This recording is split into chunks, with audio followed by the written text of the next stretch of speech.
Elections की आमद है। ऐसे में मुल्क की हर जमात इंतखाबी मैदान में उतर चुकी है और आवाम को ख्वाब दिखाने के साथ साथ ऐसे नारे लगा रही है जैसे उनकी जमात ही इलेक्शन मार्का क्लीन स्वीप करेगी और भारी तादाद में कामयाबी समेटेगी। रंग बिरंगे नारे और वादों से आवाम का लहू गरमाया जा रहा है। पीपल्स पार्टी जहां यह साबित करने की कोशिश कर रही है कि वो कोई जोर जबरदस्ती कबूल नहीं करेगी, आइंदा वजीर आजम लाहौर से मुंतखब नहीं होने का दावा भी कर रही है, वहीं सख्तियों में घिरी तहरीक इंसाफ को लगता है कि अवामी ताकत के बलबूते पर वो कोई भी नतीजा बदलने की सलाहियत रखती है। मुल्क की एक और बड़ी जमात मुस्लिम लीग नून तो अपने हक में हवाओं को देखकर इन सबसे 2 कदम आगे बढ़कर दावे कर रही है। कभी उनके रहनुमा अवाम में बबांगे दोहल ये बयानियां बना रहे हैं कि साड़ी गल हो गई है, अगला वजीर आजम हमारा होगा, तो इस जमात के बाज़ रहनुमा नाकाबिले यकीन तौर पर पंजाब की कुल 141 नशस्तें जिन पर बराह रास्त इंतखाब होगा, इनमें 120 से 125 नशस्तें लेने का दावा भी कर रहे हैं। मुस्लिम लीग नून के साबिक वफाकी वजीर राना सनाउल्लाह की जानिब से पंजाब की 141 नशस्तों में से 120 नशस्तें लेने और वफाक में सादा अक्सरियत का दावा इस वक्त मौजूए बहस है। 2/3 मेजॉरिटी की बात हो रही है। सवाल उठाया जा रहा है कि हकीकत को मद्देनजर रख के और बढ़ती हुई सियासी पोलराइजेशन में ऐसा प्रैक्टिकली पॉसिबल है। यहाँ ये नुकता भी काबिल गौर है कि अब की बार 97 की निस्बत हालात यकसर तब्दील हो चुके हैं।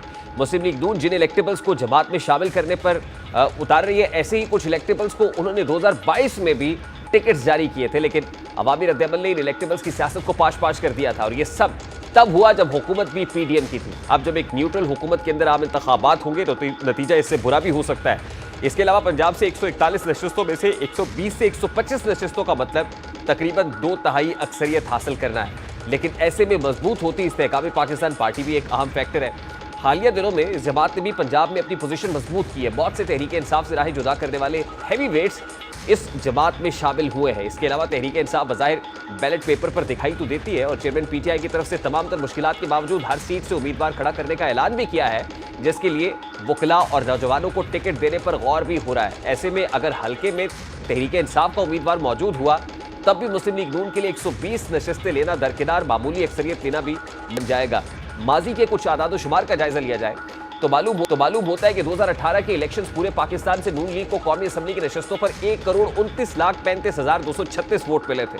नून लीग ने पूरे पाकिस्तान से कौमी असम्बली की नशस्तों पर मजमूई तौर पर 212 उम्मीदवार खड़े किए, जिनमें से सिर्फ 64 उम्मीदवार कामयाब हुए और इस तरह नून लीग की कामयाबी का तनासुब 30.18% बनता है।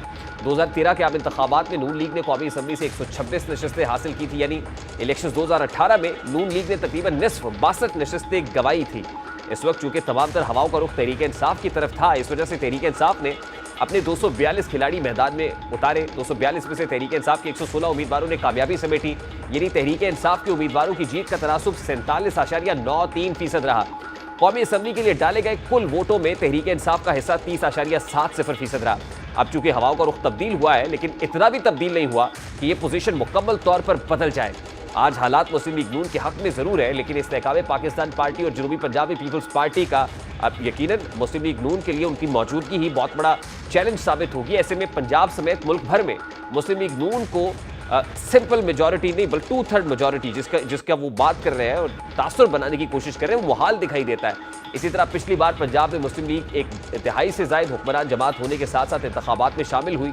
अगर पंजाब असम्बली की बात की जाए तो 2018 में 141 नशस्तों पर बराह रास्त इंतखाब हुए थे, जिनमें तहरीक इंसाफ ने 68 जबकि मुस्लिम लीग नून 63 नशस्तों पर कामयाबी समेटने में कामयाब हुई थी। और इसी तरह पंजाब की सूबाई असम्बली में पंजाब असम्बली की 295 नशस्तों के नताइज के मुताबिक पाकिस्तान मुस्लिम लीग नून 129 नशस्तों के साथ सर फहरिस्त रही थी, जबकि इसकी सख्त सियासी हरीफ जमात तहरीक इंसाफ 123 नशस्तों के साथ दूसरे नंबर पर थी।